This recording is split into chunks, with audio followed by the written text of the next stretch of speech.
Hi everyone, my name is Miles Keller, and today I'm going to be doing the interactive advanced concept presentation 7.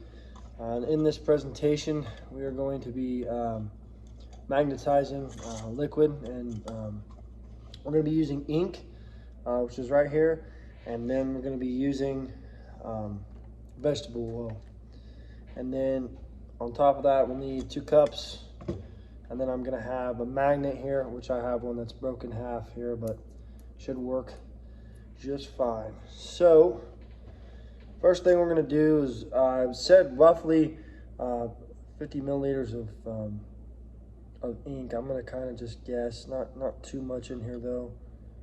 No reason to go crazy, I don't think. It's probably fine. And then kind of just a splash of olive oil, or excuse me, vegetable oil, just to kind of break it up.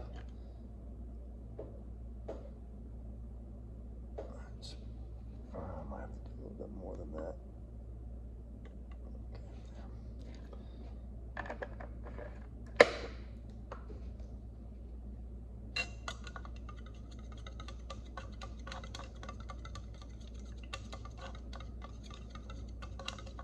Stir it up here.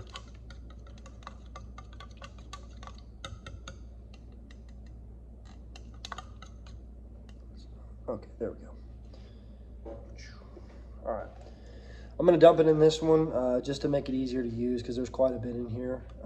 That way we can actually hopefully see the reaction that is taking place a little bit easier. There, that should be fine.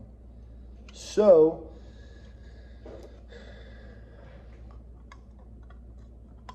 see if I can.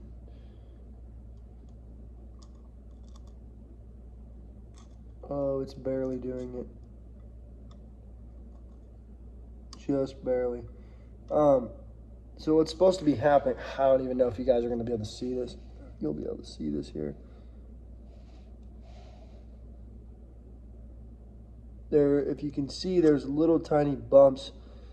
I think the reason it's not showing up the best, I don't think this magnet is quite strong enough, honestly, and I don't have another one. I got these, and I think I should have got a stronger magnet.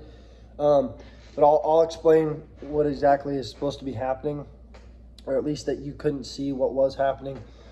So we should be seeing little spikes stick out of the top, and there was just barely. Like I said, I don't think the magnet's strong enough.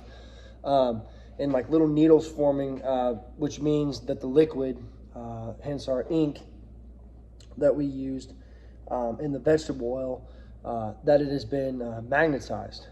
So with that being said, your ink or your ink toner, whatever you use, has a nanoscale is made of nanoscale magnetic particles. Usually it's iron oxide, and it's attracted, as a metal obviously, attracted to the magnet. So in order for this to work though, the particles actually have to be very small within the ink. Obviously you can't feel them or see them, and since they're small like that, they're actually able to be spread out evenly throughout the entire liquid itself. And when you put the magnet on it, obviously they will all clump together on top of the magnet, and that's how you get, those spikes or the little ripples or anything like that, or little needles that I was just talking about a second ago. So like I said, the particles are going to be floating freely around, and this ferrofluid, it's very paramagnetic, excuse me, and which means it acts as a magnetic solid and a liquid at the same time. So like I said, since the particles are floating around, it's acting as a liquid at that certain time. But as soon as you're able to put the magnet on the liquid, it comes together. The spikes will reflect the magnetic field that is being emitted.